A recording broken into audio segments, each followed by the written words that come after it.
cold wind pushed across the empty Wyoming highway as Emily Carter tightened her grip on the steering wheel. Night covered the land in a heavy black sheet. The rental SUV shuddered every time the wind hit its side. Her brother, Noah, sat in the back seat with his face close to the window, staring into the darkness, as if something out there might look back. They had been driving for hours. The GPS showed nothing but a straight line ahead. No towns, no gas stations, no houses. Just the long stretch of America's forgotten spine. The radio had stopped picking up any signals 2 states ago. Now there was only the soft hum of the engine and the sound of loose gravel popping beneath the tires. Emily checked the time on her phone. 11:54 p.m. "We should find a place to stop," she said. "I don't want to drive past midnight." Noah didn't answer. She tried again. "You okay?" His reflection slowly turned toward hers in the window. His eyes looked wider than normal. "There's someone out there," he whispered. Emily let out a nervous laugh. "There's no one out there. It's empty." He shook his head. "I saw a woman standing on the side of the road a few minutes ago." Emily frowned. Why didn't you say anything?" "I wasn't sure at first," he said. "I thought maybe I imagined it, but then I saw her again, same place. Same dress." He paused. "Same face." Emily's stomach tightened. Noah liked to joke, but this wasn't his joking voice. "What did she look like?" she asked. "Old," he said, "but not normal old. She looked like she'd been dead a long time, skin like gray clay. And she was staring at us as we passed, like she knew us." Emily swallowed hard. "It was probably a trick of the light." "There was no light," he said. "That's what makes it weird." Before Emily could respond, the SUV's headlights flickered. Then the engine coughed. Then the entire vehicle jerked like something had grabbed it from behind. Emily slammed her foot on the gas. The engine roared, but the SUV barely moved. "What the hell?" she muttered. The dashboard lights went black. For a moment, the vehicle felt like it was floating. The sensation was so sudden that she released the wheel and grabbed the seat to steady herself. Noah leaned forward, eyes wide with panic. "Emily, look behind us," he said. She didn't want to. But something in Noah's voice made her turn. At first, she saw nothing but the empty road. Then she saw her, a tall figure in a long, torn dress. Skin pale like wet paper, hair tangled and hanging down over half her face. She stood in the middle of the road with her head tilted at a sharp, unnatural angle. Emily reached for the ignition out of instinct. The engine was already dead. The SUV rolled to a silent stop. "Lock the doors," Emily said, her voice shaking. Noah hit the button. The locks clicked. The woman didn't move. She stood about 20 yards behind them, her dress blowing slightly in the wind, her body stiff like a statue. Emily tried the ignition again. Nothing. She tried her phone, no service.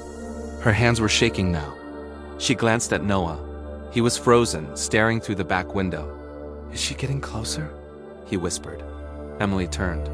The woman hadn't moved, but her head had lifted slightly, revealing empty eye sockets. Just dark, hollow pits that seemed to swallow the thin moonlight. Then the sound came, a single soft knock. Not from outside. From inside the SUV, right behind Emily's seat. Emily screamed and twisted around, slamming her back into the door.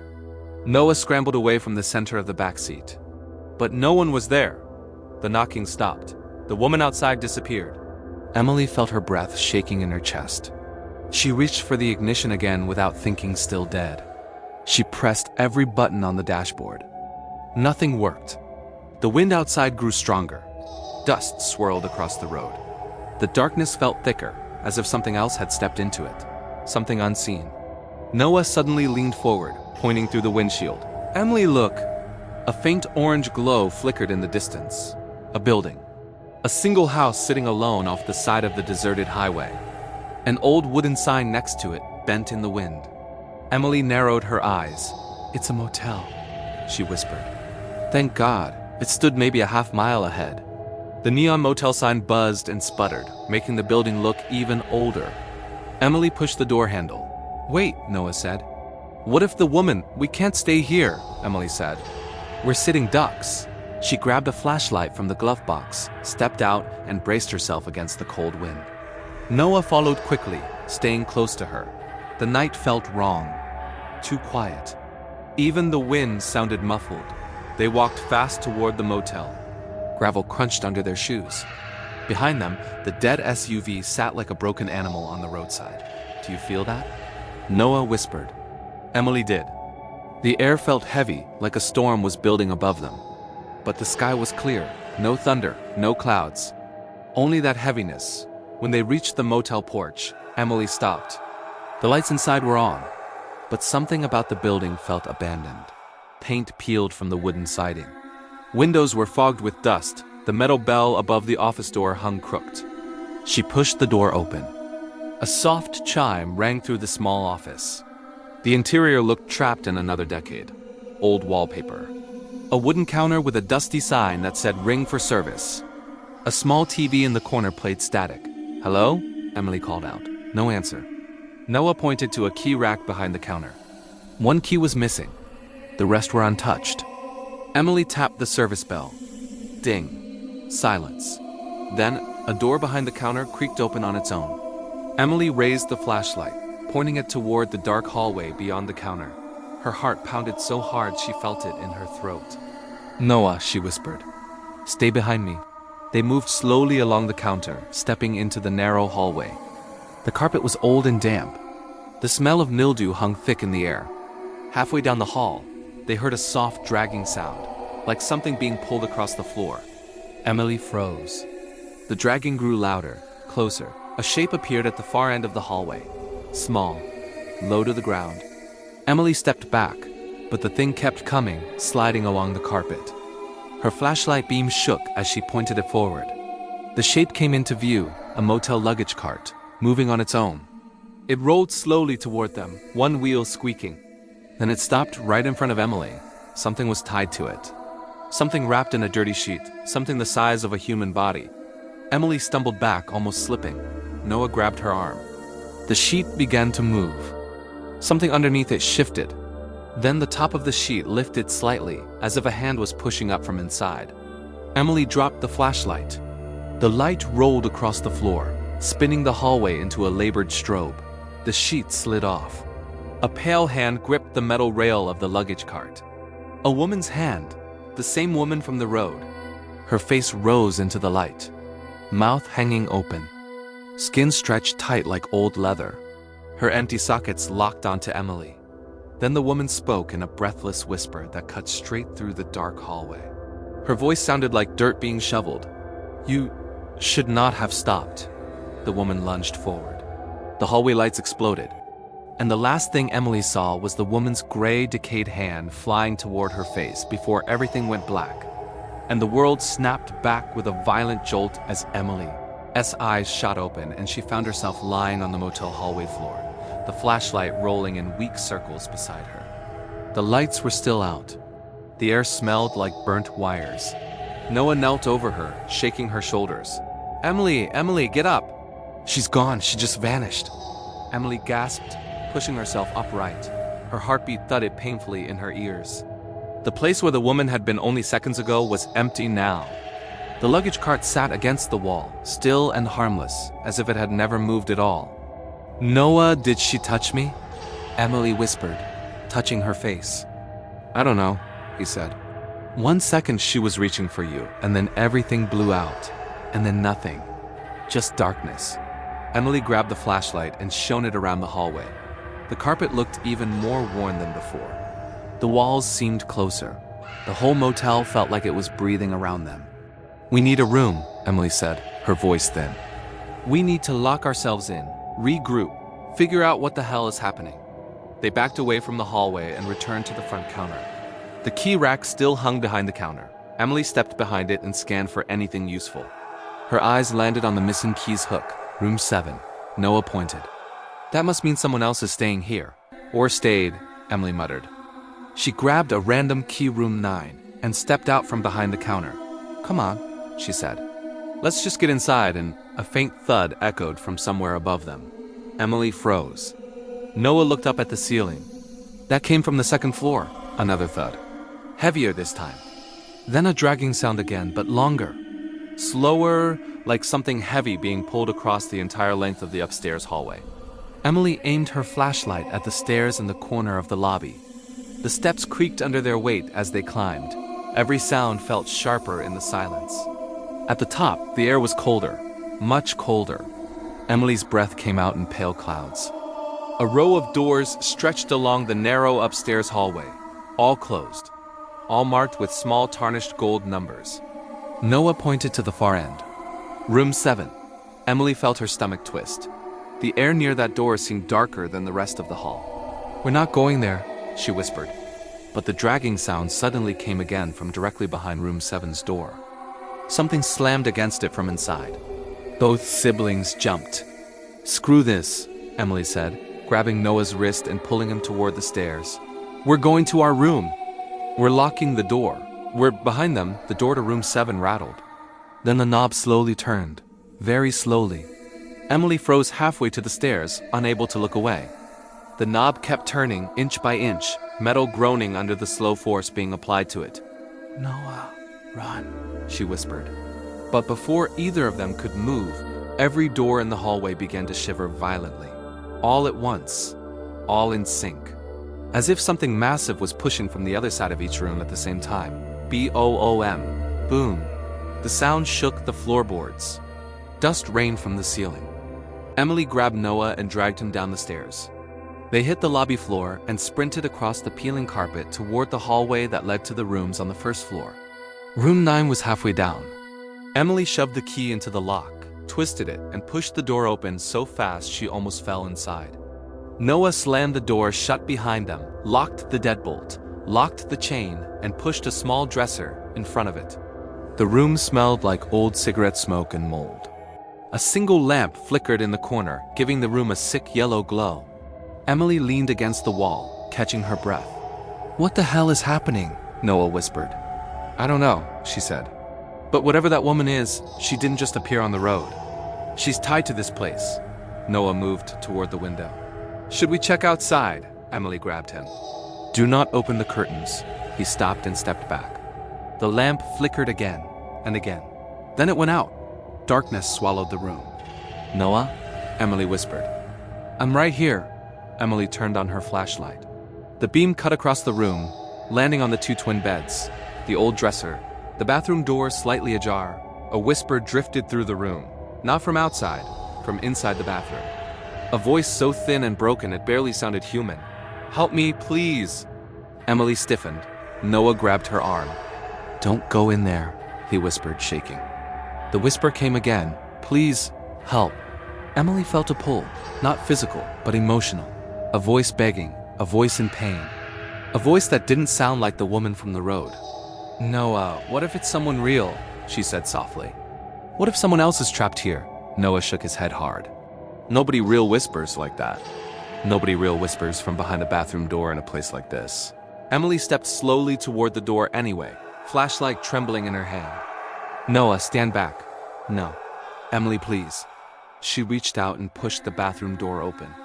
The flashlight beam spilled across cracked tiles, a chipped sink, and a small shower curtain drawn shut over an old tub. No figure. No blood. Nobody, just the curtain. Something moved behind it. Something small, hunched. Shifting like someone trying to hide, Emily swallowed. "Hello?" she said. "Are you hurt?" The shape behind the curtain jerked hard, slamming against the side of the tub. Noah yelped and stumbled back toward the beds.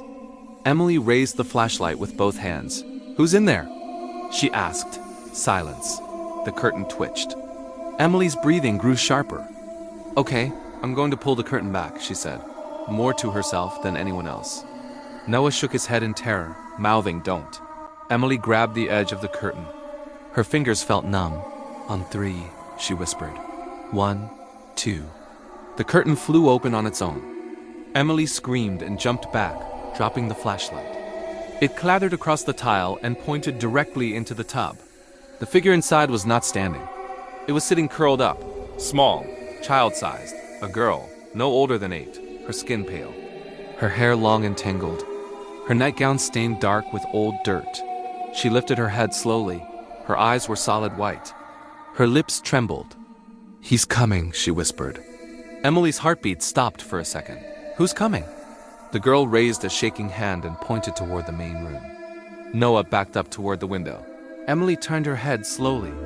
as the dresser they pushed in front of the door began to slide across the floor on its own, scraping inch by inch across the wooden floor as if an invisible force was pushing it aside. Emily froze, staring at the dresser's slow, grinding movement. Noah pressed his back against the window, shaking his head in disbelief. The child in the tub curled tighter, covering her ears. "He's here," she whispered. "I told you, he's here." Emily swallowed hard and stepped backward toward Noah, keeping her eyes locked on the door. The dresser slid another foot.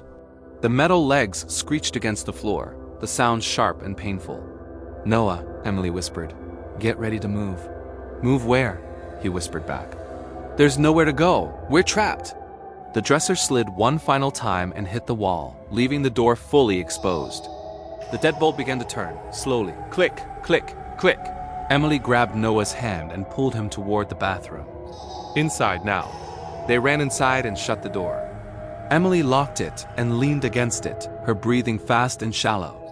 The little girl stared at them with her white, lifeless eyes. "He'll break it," she whispered. "He always breaks it." Noah pressed his ear to the bathroom door. "Someone's outside," he whispered. Emily didn't need to listen. She could feel it. Something stood in the motel room, something heavy, something tall. The air felt colder, thicker, pressing through the cracks around the door. Silence. For a moment, nothing happened. Then, without warning, a fist slammed into the bathroom door so hard it shook the entire frame. Emily stumbled forward. The child in the tub covered her face and began to whimper. Another strike, louder, harder. The wood cracked. Emily grabbed the sink for balance as a deep, vibrating voice seeped through the splintering door. A voice that didn't sound human, a voice layered with dirt, wind, and rage. "You can't hide." Noah stepped back, trembling. "Emily, what do we do?" Before she could answer, the door cracked again, splinters shooting across the bathroom floor. They were running out of time. "Window!" Emily whispered, pointing to the small, grimy window above the shower. Noah stared at it. "That's tiny. It's big enough." Another slam hit the door, shaking the mirror above the sink. "We have to move," Emily said. "Now." She climbed into the tub beside the frightened little girl. "Come with us," she told her gently. "We're going to get you out." The child shook her head violently. "I can't leave. He won't let me." Emily grabbed Noah's hands and pushed him upward. "Go, through the window." "I'll pass you the girl." Noah hesitated, then forced himself up and pushed the rusted frame. With a loud groan, the window popped open, revealing the cold night outside. Emily reached for the girl again. "Please, let me help you." Another slam hit the door. A long crack split to the middle. A pale, gray fingertip pushed through the opening. The child sobbed. "He's here because of you," Emily froze. "What do you mean? You saw her." "The woman on the road," the girl whispered. "She died here. No one stopped for her. No one helped. Now she pulls people back. So he can take them." Emily's blood ran cold. "Who is he?" The girl lifted her trembling white eyes. "The one who owns this place." A massive blow hit the door. The wood split wide open, sending shards flying. A long, skeletal hand slid through the gap, its fingers gray and cracked like old stone. It searched the air, curling and uncurling. Emily grabbed the child without thinking and lifted her toward the open window. "Noah, take her!" Noah reached through the window and pulled the girl out into the night. The hand forced its way farther into the room, wrist bending at an unnatural angle, reaching. Emily climbed onto the windowsill, but as she lifted her leg through, something cold gripped her ankle. She screamed and shoved herself upward, twisting desperately. Noah reached down and grabbed her arms. "I've got you, Emily, pull." The thing behind her hissed, an awful, breathless sound that vibrated against her spine. Its grip tightened. Emily kicked wildly, her shoe scraping against sharp bone. For a second, the grip loosened. Noah pulled with all his strength, and Emily tumbled out the window, hitting the ground hard. Noah fell beside her. Behind them, the small window slammed shut on its own. The motel fell silent. Emily sucked in a breath, then another, trying to steady herself. "Noah," she whispered. "Where's the girl?"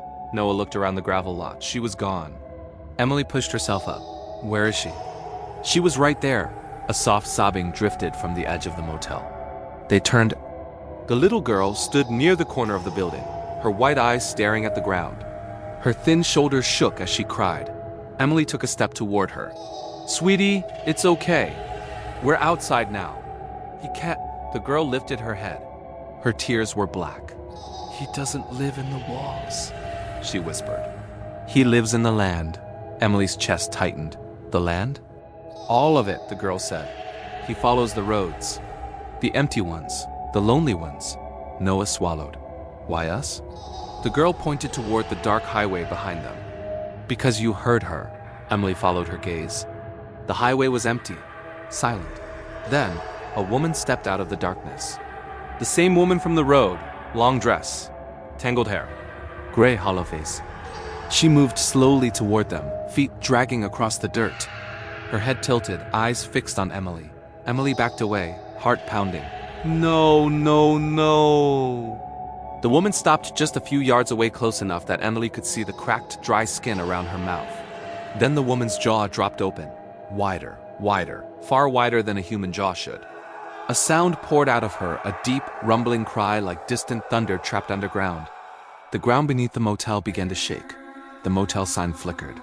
The girl backed away, raising her hands to her ears. "He's waking up." The rumbling grew louder. The ground split a few inches to Emily's left, dust shooting upward. Noah grabbed her arm. "Emily, we have to run!" But the woman from the road lifted one trembling hand and pointed directly at Emily. Emily stumbled back as if the gesture itself had weight. Her breath hitched. Noah squeezed her arm, trying to pull her away from the cracking ground, but Emily couldn't move. The woman's outstretched finger held her in place like a trap. The little girl shook her head violently. "She's marking you," she whispered. "Once he knows your name, he won't stop." Emily's voice cracked. My name?" The woman's mouth opened wider, stretching down toward her chest, and a deep, rolling groan poured out. The sound wasn't a voice, it was something older, something buried, something that wanted to be heard again. The motel lights flickered. The ground trembled harder. Dust rained from the roof as wooden beams groaned under invisible strain. Noah pulled Emily's sleeve again. "Emily, run! Move!" The ground split further. Emily snapped out of her frozen state and stumbled backward as Noah dragged her toward the edge of the parking lot. But the woman moved with them. Not walking, sliding. Her feet never left the ground. Her body glided forward as if something beneath the earth pulled her along. Her pale hand stayed extended, always pointing at Emily, shaking violently, almost desperate. The little girl backed away. "You can't outrun her," she cried. "She doesn't follow you." "He does." Emily snapped toward her. "Who is he?" The girl didn't answer. She lifted her tiny arm and pointed toward the highway. A shape rose up from the darkness. At first Emily thought it was a tree. A tall, twisted silhouette just barely visible in the moonlight. But as it stepped onto the gravel, the truth sank like ice into her stomach. It wasn't a tree. It was a man. Or something shaped like one. 7 feet tall. Maybe more. His limbs long, thin, unnaturally stretched. His skin looked like dried earth cracked in wide patches. His fingers dragged across the ground as he moved, leaving trenches in the dirt. His head hung low, as if his neck were too weak to support it. When he lifted his face toward them, Emily's heart nearly stopped. He had no eyes, just dark hollows filled with slow, shifting movement, like soil crawling with insects. The little girl dropped to her knees, trembling. "The landkeeper," she whispered. "He takes the lost. He keeps the forgotten. Anyone who sees her becomes his." Emily felt her legs weaken. Noah pressed an arm around her. "We're not lost," he said through clenched teeth. "We're not forgotten. We still have our car. We still have..." "The car's dead," Emily said. "He killed it. She led us here." The landkeeper took another slow step forward. The earth trembled with every movement, as if he weighed more than any living thing. His fingers dug deeper grooves in the dirt. The woman from the road drifted closer behind him. The two of them moved in perfect sync, as if one were the lure and the other the trap. "Noah," Emily whispered. "We can't stay here." Noah nodded. "Then we run." Into the highway. Emily looked at the little girl. "Come with us." The girl shook her head, tears spilling down her pale cheeks. "I can't leave this place." "I tried. He always brings me back." "Then what do we do?" Emily cried. The girl pointed to the darkness behind the landkeeper. You run where he's not looking, stay in the shadows. Don't make noise. Don't breathe loud. If the ground moves, don't stop. Emily grabbed Noah's hand. We run on my count. The landkeeper reached one long arm toward them. The earth around his feet cracked open wider, swallowing loose gravel. 1, Emily whispered. The woman let out a low, rumbling wail. 2. The ground trembled violently. 3. They sprinted. Emily and Noah bolted across the parking lot, shoes slipping on loose gravel. The darkness around them felt thicker than before, clinging to their clothes. Emily didn't dare look back. She only heard the grinding roar of the landkeeper's limbs moving behind them. Noah pointed ahead. There! The ditch jump! They reached the shallow ditch at the edge of the highway and leaped down just as the ground behind them erupted. Dirt shot upward like a geyser. A deep groan rolled through the night. Emily hit the bottom hard, pain shooting up her knees. Noah grabbed her and yanked her upright. Don't stop, he hissed. Keep moving. They ran along the ditch, staying low. The moon hid behind clouds, casting everything into murky shadow. Emily's breath came out tight and sharp. Her legs burned, but she forced herself to keep going. Behind them, a roar tore through the night. A guttural, earth-cracking roar that shook every bone in Emily's body. The landkeeper was angry. Emily, Noah whispered.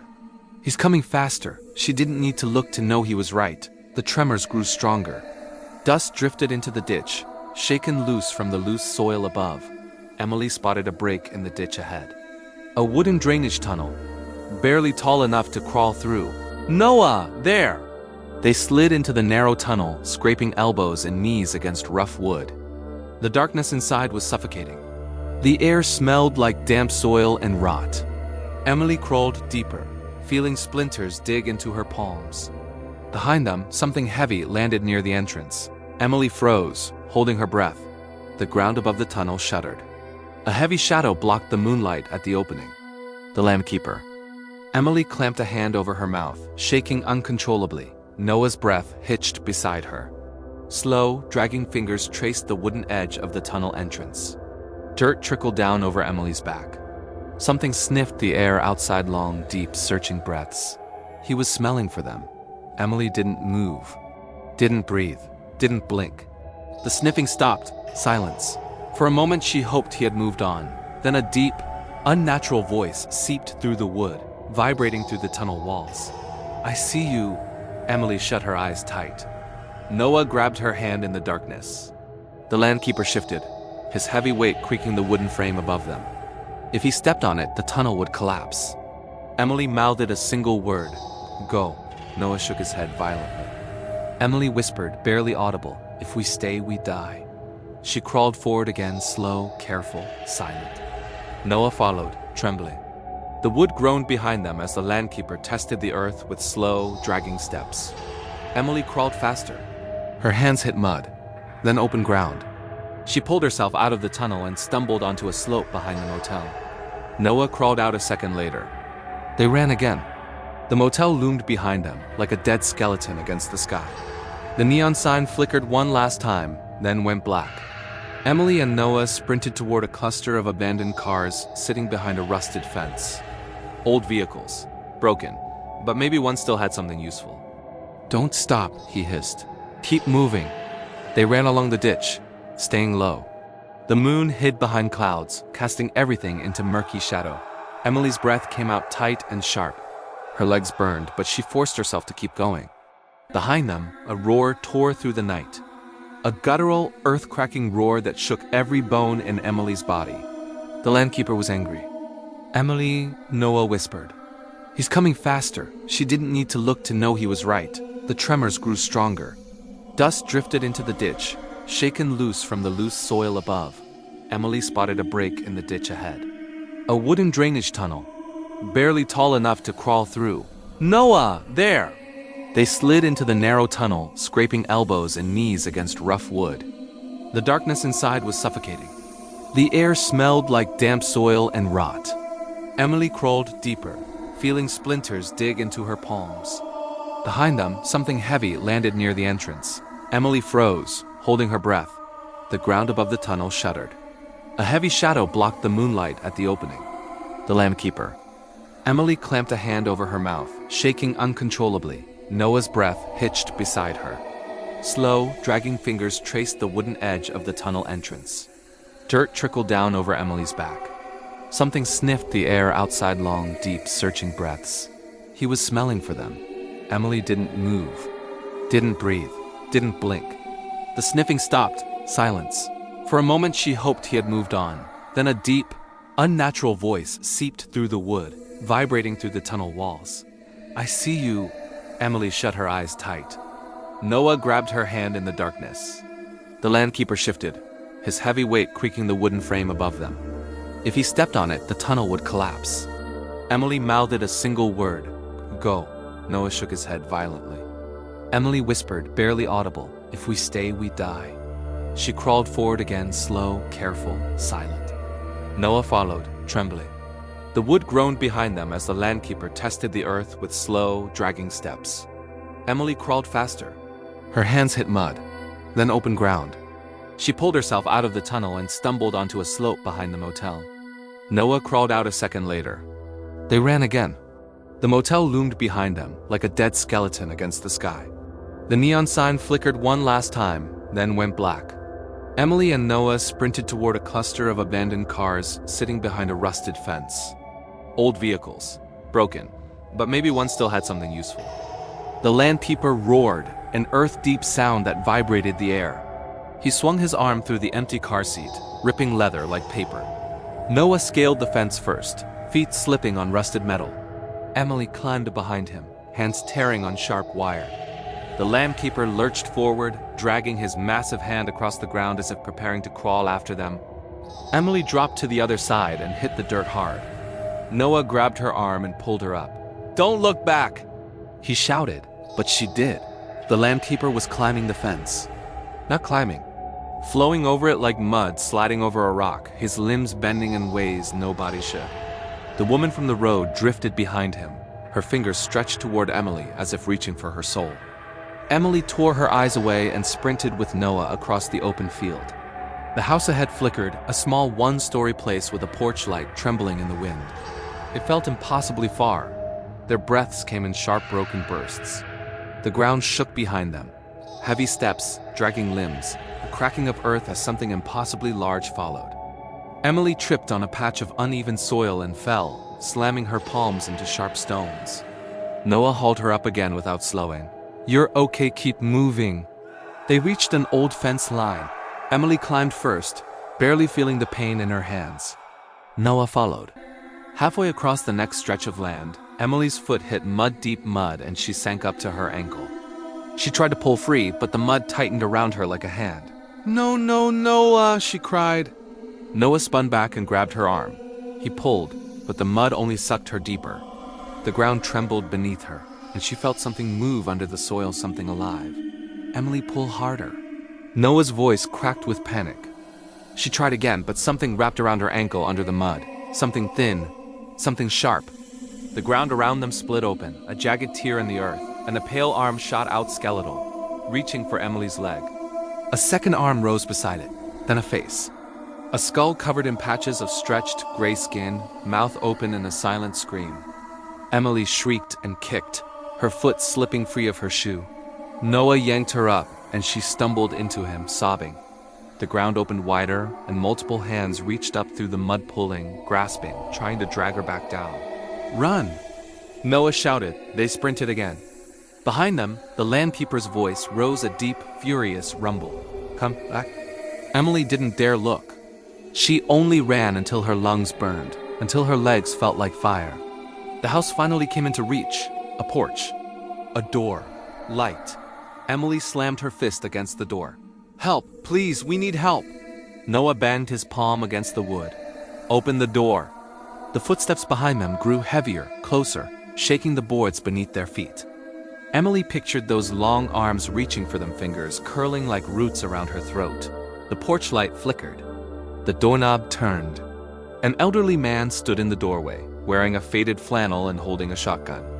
His face was etched with deep worry and confusion. "What the hell? Let us in!" Emily cried, shoving past him. The man stepped aside just as Noah slammed the door shut and threw the deadbolt. Silence rang through the house. Emily pressed her back to the door, panting so hard she nearly collapsed. The old man stared at them. "What are you running from?" Noah pointed toward the window. Something out there." A faint rumble echoed through the ground under the house. The old man's expression darkened. "You brought it here." Emily swallowed hard. "You know it?" The man nodded slowly. "Everyone around here does, or used to. Most are gone." He stepped back from the door, voice low. "You shouldn't have stopped for her." Emily's heart dropped. "The woman on the road? She died on this land back in the 70s, the man said. "No one stopped for her when she needed help. Sheriff found her 2 days later. The land took her spirit. He took her spirit." "He?" Emily asked. The man's eyes moved to the floorboards as another rumble shook the house. "The keeper. The land's ghost. This whole stretch of highway belongs to him." Emily backed away from the door, voice trembling. "If we stay here, will he leave us alone?"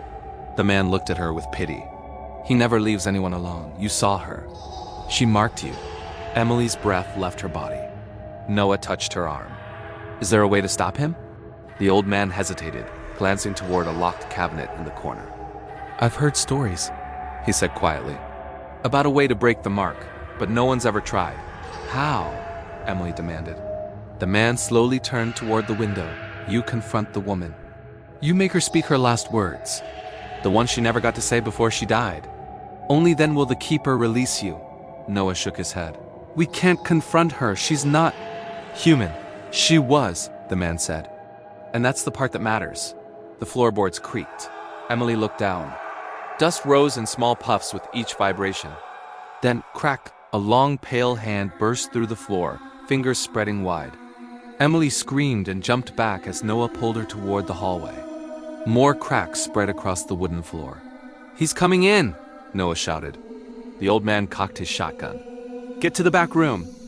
Emily and Noah sprinted down the narrow hall. The house shook violently behind them. A deep roar filled the walls, rattling the picture frames. Emily clutched the wall for balance, her heart slamming against her ribs. They reached the back bedroom. Emily slammed the door and locked it. The room went silent except for their ragged breathing. Then, a soft whisper. Emily froze. The woman from the road stood in the corner of the room. No sound. No movement. Her head tilted. Her empty eyes locked onto Emily. Emily backed away. "No." The woman lifted one trembling hand and pressed her fingers to her throat, like she was trying to speak. Noah whispered, trembling. "Emily, ask her." Emily's voice broke. "What were you trying to say before you died?" The woman's jaw shifted. Her throat worked. But no sound came. She reached toward Emily, desperate. The floor behind them exploded upward as the landkeeper's massive form rose through the boards. His cracking fingers scraped the walls as he filled the room, towering over them. Emily screamed. The woman leaned so close, Emily felt the cold around her like a shroud, and whispered a single broken phrase. "I begged them to stop." The landkeeper froze. His head turned sharply toward her. The woman pointed at Emily, not an accusation. In release, the mark lifted. Emily felt it leave her body like a weight tearing loose. The landkeeper roared in rage, not at her, but at the woman. The room buckled. Emily grabbed Noah's hand. "Run!" The window shattered, and they bolted through it into the night, landing hard in the weeds. The house shook violently behind them, collapsing inward as the keeper's roar echoed into the dark. Emily and Noah ran until the dawn broke over the empty horizon. When they finally reached the highway, their breaths trembling, the land behind them fell silent. The road ahead stretched empty, open, human. No voices, no spirits, just morning light. Noah looked at her. "Emily, is it over?" Emily stared down the long, endless highway. "I think he's keeping someone else now, and somewhere far behind them." Buried in the broken house, a woman's voice whispered its last words, "Forever."